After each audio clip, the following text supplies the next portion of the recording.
you know, they're raising a really important issue. They're talking about the past and how to like resolve that. And then on the other side, you have the self-proclaimed anti-cancel culture people, once again, like calling for a boycott and trying to destroy a company because they see something and they feel personally attacked. But hey, like with all things Philip DeFranco Show, whether you agree with me, you disagree with me, whatever, I'd love to hear from you in those comments down below on this. And then let's talk about the inevitable case that Jenna Barbie has found herself in, where she's a teacher at the Winding Waters K-8 public school in Brooksville, Florida. During standardized testing earlier this month, she says that she wanted to give her 5th grade students a brain break. So she's like, let's watch a movie, a Disney movie. It's called Strange World. It's a PG animated film about a journey to a mysterious underground land, which she said would relate to the science lessons about the environment that they were learning. But key thing, this is Florida, and the filmmakers committed the egregious crime of including an openly gay character. And so with that, school board member Shannon Rodriguez, whose kid was in Barbie's class, reported her to both the principal and state officials. And so as a result, the Florida Department of Education announced that it's investigating whether she broke the so-called Don't Say Gay law, which when it was first passed in March of 2022, banned teachers from discussing gender or sexual orientation from kindergarten through 3rd grade. But then last month, the State Board of Education expanded that to all grades in K-12 public schools. So Barbie there saying, among other things, she wasn't aware of that change, also defending her actions in a recent viral TikTok. I was told by every teacher and mentor at our school that our method for approval by administration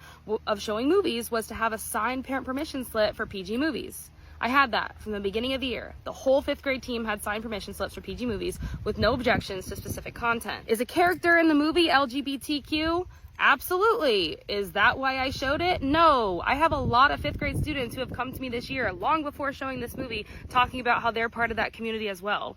And it's not a big deal to me, so I just said, okay, that's awesome, do you. Not pushing anything, just being accepting. That's what I do. Yeah, now you have state officials reportedly planning to interview her students as part of the probe, but also regardless of the investigation, her students aren't going to see her anymore anyway, because she's already submitted her letter of resignation and citing the reason being politics and the fear of not being able to be who you are in Florida public schools, which echoes statements that we've seen from other Florida teachers recently. And then, as Caesar said, in The Rise of the Planet of the Apes, strippers alone weak, strippers together strong. And apparently these dancers at the Star Garden Topless Dive Bar in North Hollywood took that lesson to heart, because they're now poised to become the only group of organized strippers in the United States now that their employer agreed to recognize their union. And that following a 15-month-long effort to join the Actors Equity Association, whose 51,000 members include workers on Broadway and at Disney World. Though notably, they're not technically over the finish line yet, as the NLRB still needs to tally the votes from last year's union election, the counting of which was delayed by legal challenges. But they are expected to certify the union, and this is a huge breakthrough for the labor movement, right? Because the stigma that's existed around adult entertainment has long stifled organizing efforts, with the dancers really not being taken seriously as real performers. But for now, at least the ones at this bar are going to have leverage to bargain for better protections against sexual assault by customers and wage theft by the employer. And we'll have to wait to see if this is a random outlier story or if it starts some sort of domino effect. And then Prince Harry and Meghan Markle reportedly almost got Princess Diana to New York last night, because apparently nobody learns from horrible things when money's involved, with the two reportedly involved in a dangerous car chase by paparazzi last night. A spokesperson for the couple saying that the chase was near catastrophic and describing the paparazzi as highly aggressive, and adding, while being a public figure comes with a level of interest from the public, it should never come at the cost of anyone's safety, and saying the relentless pursuit lasting over 2 hours resulted in multiple near collisions involving other drivers on the road, pedestrians, and 2 NYPD officers. And a BBC News report saying that there are claims that the chase involved roughly 6 cars driving recklessly by running red lights, driving on the sidewalk, carrying out blocking moves, going backwards on a one-way road, and taking pictures while driving. Though very big thing here, this is still a developing story, so much more details about the chase are likely to come out. But as far as some of the reported details, we've seen numerous reports saying that Harry and Meghan didn't want photographers to know where they were staying, so they reportedly tried to evade them during a 75-minute chase up and down a main road before ducking into an NYPD precinct where they could hide out before getting into a new car without being followed. The NYPD also confirming that they assisted in protecting the couple as numerous photographers made their transport challenging, but also they're noting that the two did make it to their destination and there were no collisions, injuries, or arrests. The couple's spokesperson also asking the public not to share images of the incident, saying dissemination of these images, given the ways in which they were obtained, encourages a highly intrusive practice that is dangerous to all involved. And of course, adding an extra layer to this story, right? It's impossible to hear this and not think of Harry's mother, Princess Diana, because she died in a car crash in Paris after being chased by paparazzi, which is also something Harry's made very clear multiple times that he's afraid could happen to Meghan. Because even as far back as when they just started dating, there's been an insane tabloid frenzy around her. You know, with all this, with the chase, you had people saying things like, happy now? Is this what you want? For history to repeat itself? Just leave them the fuck alone. You say you want Harry and Meghan to disappear, so why are the paps chasing them down for the money shot? Because y'all keep buying the rags and lapping it up. You also had New York City Mayor Eric Adams invoking Diana while speaking about the incident, saying, I don't think there's many of us who don't recall how his mom died, and it would be horrific to lose an innocent bystander during a chase like this and something to have happened to them as well. I think this was a bit reckless and irresponsible. irresponsible. With this bouncing between things, adding that he finds it hard to believe that a chase would have lasted in the city as congested as New York for 2 hours. So they're saying even a chase as short as 10 minutes could be incredibly dangerous. But there's also been a debate around the characterization of like what happened during the supposed 2 hours. Or does that amount of time include the down periods between the most dangerous things that happen? And obviously with this, like I said, it's a developing situation. More details will come out. But as we wait for that, I'd love to know your thoughts in those comments down below on where you're landing here. And then, have you ever given a Father's Day gift that didn't get you excited to give to your dad or your father figure? And you constantly hear it, gifting dad can be hard. But thanks to the fantastic sponsor and longtime partner of today's show, Ridge, it's got a whole lot easier. Y'all, Ridge has redesigned the wallet. It expands to hold up to 12 cards and have room for cash while remaining as slim as possible with RFID blocking and a lifetime guarantee. And for those that tend to lose their wallets, Ridge has the option of AirTags so it doesn't get lost for long. You know, their sleek design is what I love the most. There's over 30 colors and styles to choose from, and I can't forget to remind you of their durable key case that holds up to 6 keys. That sucker takes a whole jingle out of the keyring experience, and it's just cool. You know, with over 3 million customers, 50,000 plus 5-star reviews, the Ridge team is so confident that you're gonna like it, they'll let you test drive it for 99 days. You don't love it? Send it back for a full refund. So find the best Father's Day gift right now using my link, ridge.com/DeFranco, and you can save up to 40% through June 15th. That's ridge.com/DeFranco. And then, gamers are pissed right now. And not in the rage because you gave up a goal in the 93rd minute while you're playing a bullshit scripted FIFA game Philip DeFranco way, rather because of one of the most common things we see in the gaming industry,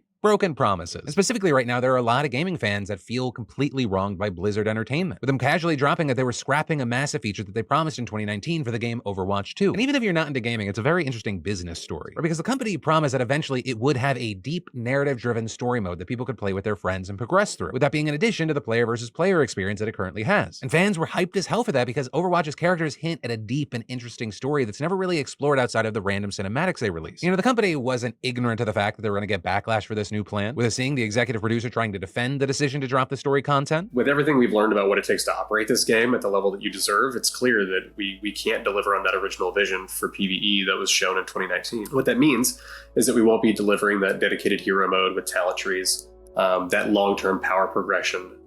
Those things just aren't in our plans anymore. We know that this is going to be disappointing to many of you, which is why we wanted to bring it up before we talked about the roadmap.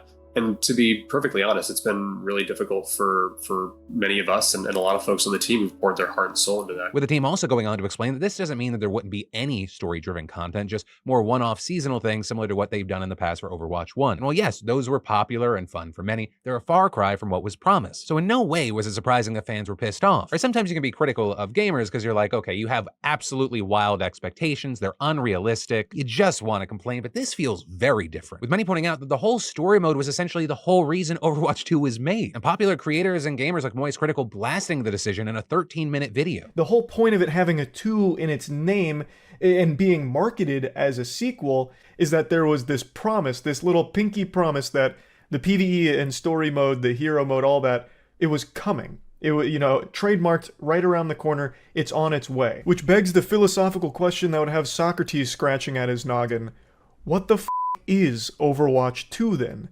Why is Overwatch 2?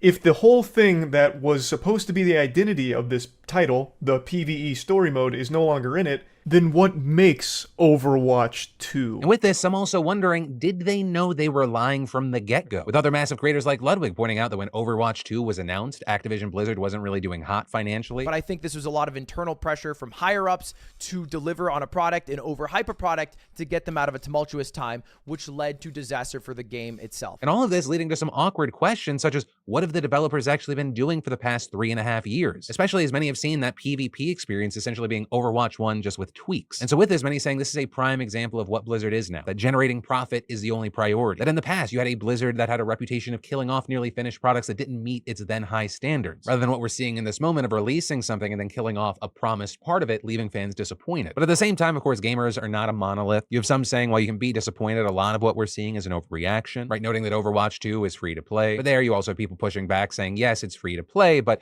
people get invested in the game, they buy skins, they spend money on it anyway, possibly for some with the expectation that this PvE mode comes out. But that's also why I want to pass the question off to you. What are your thoughts here? And I'd love to hear from you whether you're a gamer or you're not a gamer, though most non-gamers use those time codes to skip these kinds of stories. But for the 7 of you non-gamers that didn't, Would love to hear from you as well. And then Jimmy Fallon is facing so much backlash right now because he just gave Tears of the Kingdom a 2 out of 10 rating. Not really. Rather, that was a simple post that Jimmy Fallon had put out, you know, seemingly going like, hey, I'm trying this new game, with him then just getting absolutely bullied and dogpiled on for what's happening with the writer's strike. Because while Fallon's getting some switch time in with the whole WGA strike happening, there are reports coming out that he's putting his staff on unpaid leave, with one of his staffers tweeting yesterday, "This Friday is our last day of pay. We, non-union staff who aren't writers, will be put on an unpaid leave of absence during the strike." Meanwhile, I hear folks